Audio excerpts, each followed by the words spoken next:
If you are a long-term viewer of my channel and even watch some of the non-car-related build videos, like this one, then you probably already know this, but I have a weird obsession for yellow submarines. Now, alongside that obsession for yellow submarines, I also really like handguns. More specifically, really big handguns in the realms of a Desert Eagle and a 1911. Now, this is neither a Desert Eagle or a 1911, it just looks really cool. This is actually a gun from a video game. The video game is called Destiny, and the gun is referred to as the Rat King. It's not a real gun, it is fictional from the game as I mentioned, and it just looks really cool, and that is what appealed to me.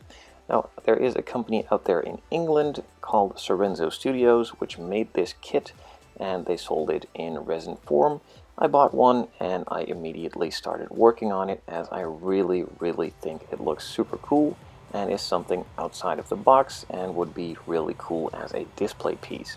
So everything was sanded, all of the mold lines were removed, and I could then move on to priming all the parts and then paint them in various different colors.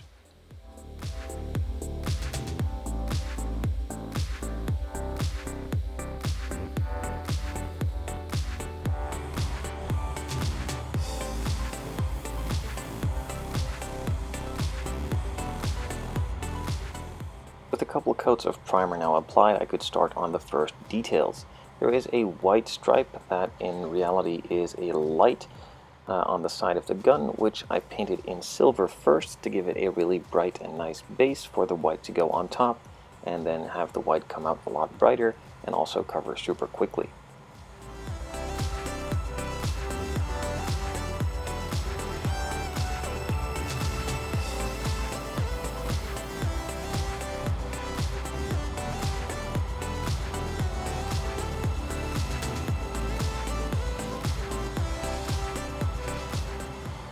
After applying a couple of coats of white and letting it dry properly, I moved on to creating a custom masking template to the width and also the length that it needed to be. I just cut it to shape and then put it in place and started painting the rest of the gun in a metallic black color.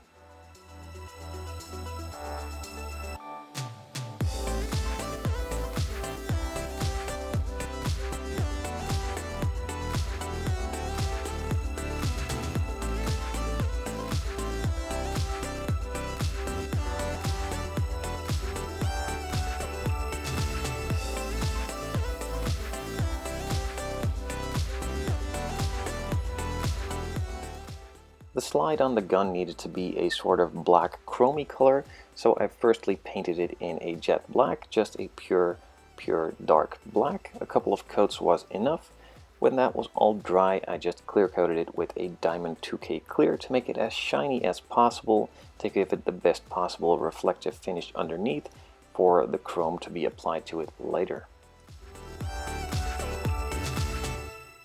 The masking on the white could be removed to reveal the nice white bright color, and then I could move on to doing some more masking in order to paint another couple of colors.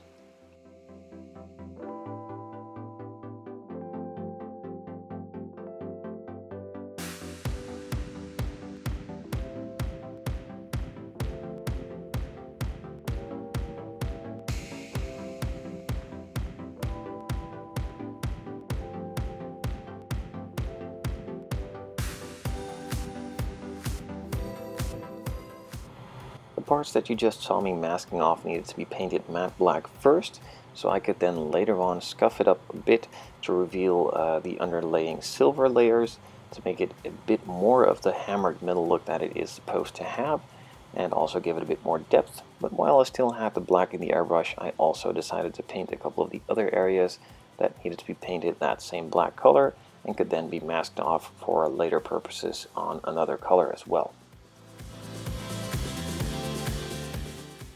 The top layer of the black was then removed carefully with a 600 grit sanding sponge to reveal the lighter areas underneath, and then it was covered up again a bit with a gunmetal pepper gray color from Zero Paints to give it that really nice contrast and also to finish off that hammered metal look with some of the scaling attached to it.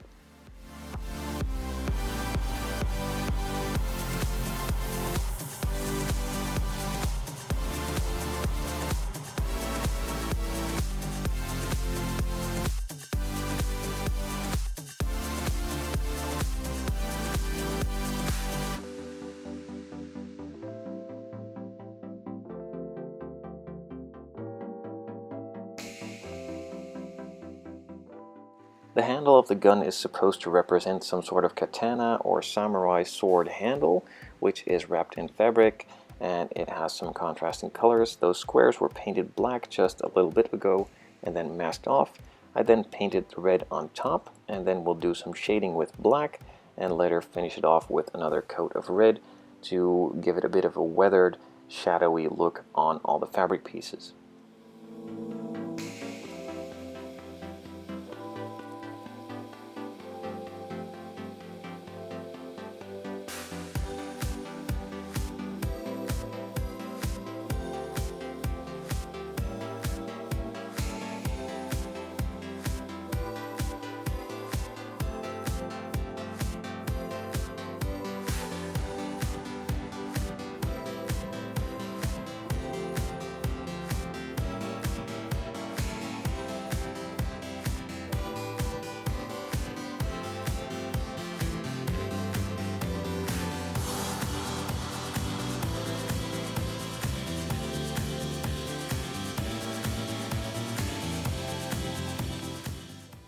A couple pieces on the back of the gun needed to be a camo look, but also still resemble a bit of the metal look, so I firstly just painted it in a gunmetal, then started applying some camo patterns with a liquid mask, and then painted it in the secondary layer.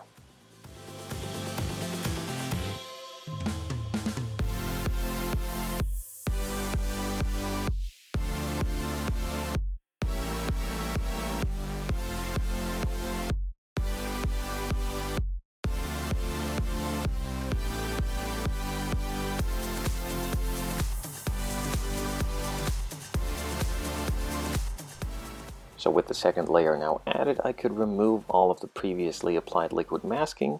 That was a long and tedious job, but in the end it really resembled the look that I was after. With that all done, I could finally apply the third coat, which was a metallic gray, to tone it all down and mold it into one a bit more.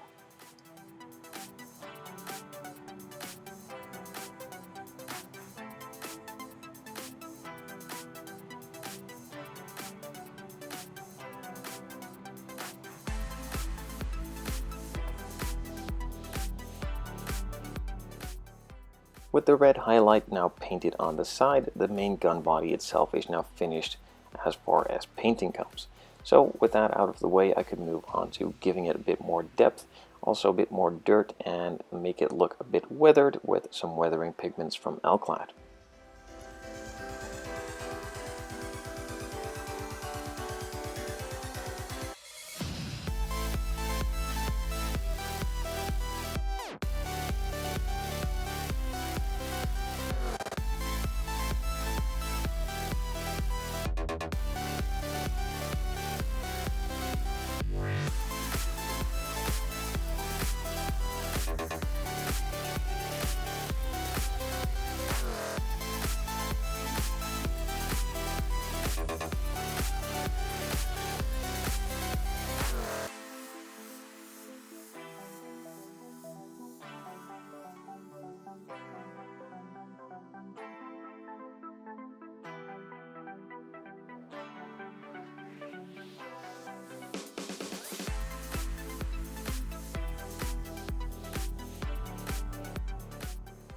A bit earlier on in the video, I applied some 2K clear to the slide of the gun.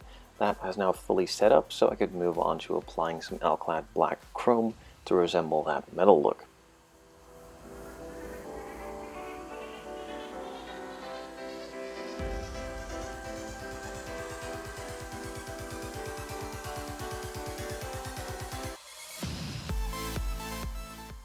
A couple coats later, it was fully covered, and to my liking, I then just let it fully cure and then applied a finish from Alclad as well.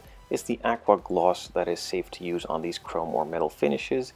It retains the chromy finish and also protects it from fingerprints and oils on your hands. And that is pretty much all there was to do on this gun. This was about a 2-day project from start to finish. I really enjoyed it and would like to do more of these, though sadly the prop community in Europe is not even close to as big as the one in the US. Therefore it makes it a lot harder to find props like these in the highest possible quality. Now, with that all said and done, I hope you really enjoyed this project, even though it's not a car and not something you are used to, I really did like doing this, and hope to see you guys on the next one as well. For now, back to cars.